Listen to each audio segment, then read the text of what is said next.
Hi, I'm Dr. Elisabeth Crim. I'm a licensed psychologist and a certified Relax and Renew yoga trainer. I'm also the founder and director of Moonstone Center. At Moonstone Center, we have two main areas we attend to, and one of those is continuing education and professional development for healthcare and mental health care professionals. I produce The Healer's Life through Moonstone Center, and that's what I'm welcoming you to now. This video is for that purpose, where we attend to the nuances and the lifestyle and the self-care processes and just life that we as healthcare providers, mental health care providers, often forget to attend to. So part of it is just to cue you to that, to take a time to self-reflect. The other thing that we do through Moonstone Center is we provide psychodynamic psychotherapy, yoga therapy, acupuncture, marriage and family therapy from a systems perspective, and we attend to adolescents, young adults, older adults, couples, and we do this through a treatment team approach. That is how we attend to the integration of the mind, body, spirit processes. So I just want to speak to you a little bit about that. And while we're in this culture where there's just this really powerful surge in attending to the body while we're also doing the talk therapy, some people are learning how to do it together. They're getting training in the somatic and putting somatic with the psychotherapy, or the yoga with the mental health psychotherapy training. It's happening from both sides of the spectrum, coming from body toward mental to talk therapy, and from talk therapy toward body therapy. So we want to honor that, but one of the ways that we work with it is that each person who is trained specifically in those various disciplines brings their strengths to the team, brings that to the collaborative effort, and then we turn and work together to complete a whole treatment program through the whole treatment team. And it's collaborative. We're communicating, we're talking on the phone in between. Sometimes we meet for lunch.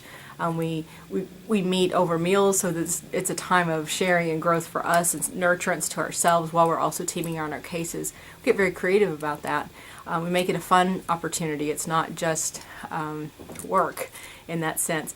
But I also really want to talk to you about the psychodynamic psychotherapy, and just say that I think it is also getting a resurgence, because we are really coming back to our roots. I have long held and tried to teach to the psychodynamic process and the transference process, and what the client brings to the relationship with the therapist, and what it is that we're attending to if we're operating from that perspective, and how we attend to the negative roles that the patient may assign us, as well as the positive roles, and learning how to make sense of those and make those more conscious so that they can heal and be freed and live their lives more wholly. But I will also want to say that while they're in the psychotherapy, it's not just attending to what we often think of going to psychotherapy for. It is not, when people are doing psychodynamic psychotherapy at a very depth level and bringing in the body work along with it, even if they're not consciously focused on the body process at every turn, even if they're not coming to treat physical symptoms in the psychotherapy, if they're coming for depression or anxiety, relationship issues, which is the very classic reason to come to psychotherapy, the relational healing that can happen in the psychotherapy can affect change and healing, not only in depressive symptoms and anxiety symptoms, trauma symptoms, and places that people are stuck energetically in their lives from very early ages in their lives, to even more recent traumas and experiences that they may have had, and relationships that they may be in. All of these pieces come together, but it also affects physical health. It also affects lifestyle. It also affects fulfillment, and it even can affect their spiritual life and even their understanding and relationship with God. I have found that repeatedly. And I just want to challenge us in the field to honor and open and not forget to, as we're expanding into these other places where we work and honor the body through yoga, through meditation, through psychotherapy, and some other areas, that we not leave and honor also that the very relational dynamics, the intimacy that people learn how to tolerate or navigate with balance and appropriate boundaries, and the ability to be vulnerable and be open, that all these different processes that we can help facilitate and help the client or the patient learn to do with us through our processing and being present to their process in the room with us is very powerful.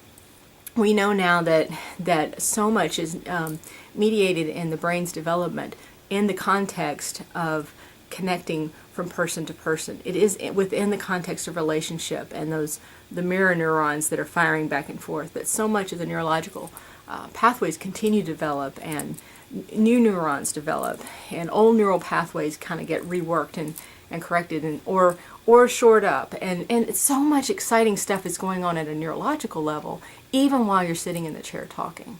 So as much as I want us to please keep being open and inviting the body work in, whether you're training yourself to bring it into your individual practice, which some are doing, or you are teaming with others who that is their specialty, that is their discipline, that's how they're trained, and you two can work together collaboratively, it's got to be done.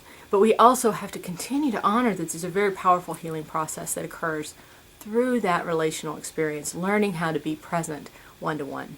And that's what I want to remind you of today. I also want to remind you as healer that you're going to need that same healing in your own therapy life, in your own process with your own issues. Those don't change. They don't go away. They do change over over your lifespan. What issues we're working through when we were younger therapists are going to be different as we age. And those issues that we're working in our personal life outside of being a therapist change also over time.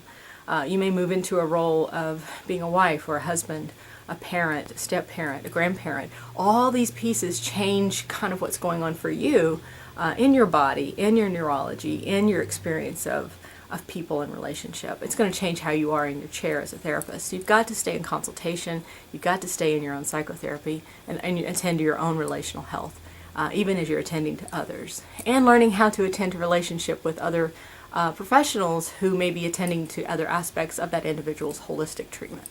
I want to encourage you in that, invite you to consider that for yourself and make sure you're attending to it. And I also just want to honor that that's a big part of what we do is affecting the whole person already. We're just shedding the light and expanding it. I will leave you with that, and then I will also cue you to please visit our website. We have another event coming up. It's an exciting event. It's going to be with Dr. Terry Marks Tarlow. Those of you who know of Dr. Marks Tarlow, she is brilliant, fun, funny, fabulous. And she has her most recent book is Clinical Intuition, the Neurobiology of the Embodied Response. And Moonstone Center has the great honor of getting to collaborate with her in putting on a 6-hour CE event on May 18th. So go to the website, check it out, register, come. It's going to be in Santa Monica at 6 hours. It's a Saturday, May 18th. The title and the focus that day is going to be experiential as well as didactic, and doing some experiences to kind of awaken your own clinical intuition. She has a workbook she's in press with right now called Awakening Clinical Intuition, and we will be attending to some of the exercises in that book, bringing them into the workshop, and it's going to be a very vibrant and fun day. The title of this workshop is Clinical Intuition, the Neurobiology of Flashes, Hunches, and Gut Feelings. So we all know those. We all know that those happen in our therapy, especially if you're working in the transference and in the moment of the intimacy of the relationship with the client and trying to maneuver through those things. So she really speaks to the right brain process and what's going on from that angle, in addition to the left brain process that we often hear more about sometimes in our training. So I wish you well. I hope you have a great day. I look forward to hearing from you. Please keep connecting with me, and some of you do it by email, and it's lovely to get your emails, and I would like to continue that. So have a great week, have a great month. I'll see you next month, and I hope to see you at our next event, Clinical Intuition, or at one of our consultation issues. Go ahead, also look at the website just for next times I'm speaking around in the area too. All right, take care. Have a good week.